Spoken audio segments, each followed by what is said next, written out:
Have you ever watched a crime thriller and wondered what actually happens after the yellow police tape goes up?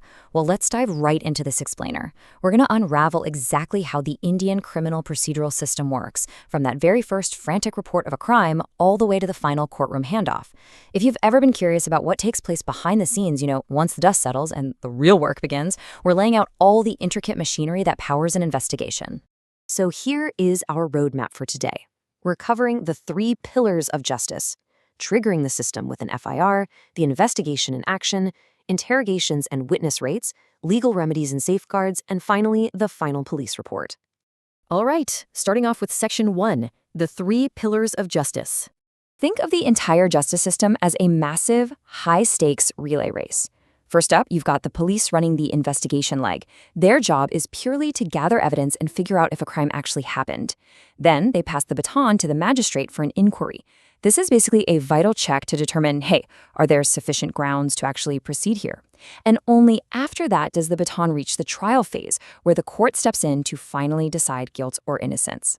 It's kind of like laying down the floorboards of a house. The police investigation is this absolutely critical foundational stage. The facts have to be locked in tight before the case ever sees the inside of a courtroom. Because, frankly, if the facts aren't solid here, the entire trial could literally collapse later on. Moving right along to Section 2, triggering the system and the FIR. Now, the crucial point here is the massive difference in police power, and it all depends on the severity of the crime. For really serious, what we call cognizable offenses, the police can just jump right in. They act first, court supervises later.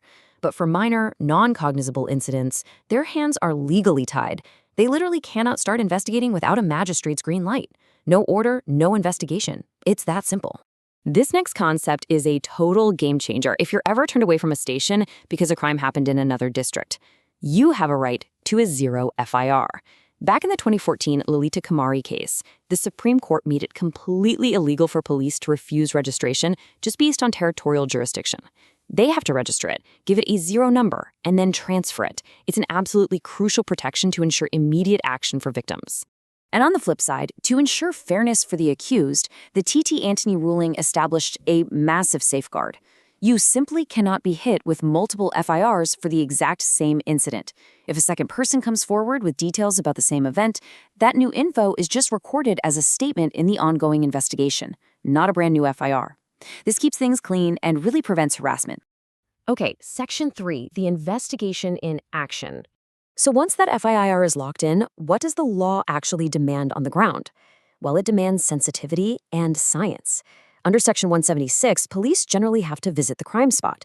But for rape cases, it's highly specific. The victim's statement must be recorded at their residence, ideally by a woman officer with audio-video recording. And for really serious offenses, the ones carrying 7 years or more, bringing in forensic experts and videographing the evidence collection is completely mandatory.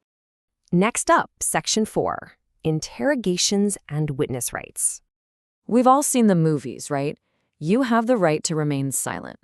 Well, thanks to the landmark Nandini Satpathy ruling, that absolutely applies during Indian police interrogations too. You don't have to wait until you're standing in front of a judge. If an answer could incriminate you, your constitutional right under Article 20, Clause 3 means you can literally just stay silent. The police cannot coerce you. Building on that, the Joginder Nahak and Mahabir Singh rulings add even more layers of protection. The police can't just arbitrarily summon you for questioning if you aren't actually an accused or a relevant witness. And magistrates, they can't just blindly write down confessions. They have to actively confirm that a real police investigation has commenced first, to ensure there's actual context and no foul play. This leads us to a really fascinating dynamic. There is a massive legal difference between talking to a cop and talking to a magistrate. Statements made to the police are unsigned and do not count as substantive evidence in court.